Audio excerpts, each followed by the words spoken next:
Задавали ли сте си някакъв въпроса защо едни сайтове излизат над други в Google? Представете си, че Google е библиотека. Всеки сайт е книга. Работата на Google е да избере възможно най-релевантната книга, т.е. сайт за определени запитвания или така наречените ключови думи. Така че ако вашата книга не е добре структурирана, организирана, няма заглавие, няма добри видео или други снимкови материали, то тогава може да не е най-доброто за определени въпроси, които потребителите поставят. В това е и същността на SEO, Search Engine Optimization.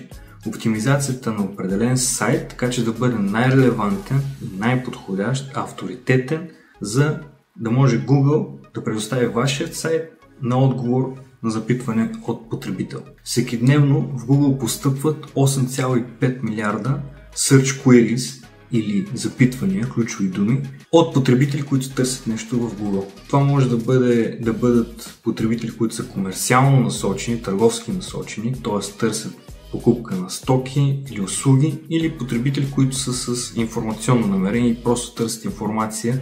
Така че Google остава и въпреки навлизането на AI, остава и поддържа своя пазарен дял, особено в България. Което означава, че SEO, Google Organic, може да се превърне в един от най-добрите канали за вашия бизнес. В това число за директна продажба на вашите продукти и услуги или за бранд awareness, популяризиране и разпознаваемост на марката. Ако искате да разберете повече за това как вашият сайт се класира в Google и какви са възможностите за по-добра оптимизация и по-добро класиране в Google, ние предлагаме безплатни базови одити, за да ви покажем какви възможности има пред вас.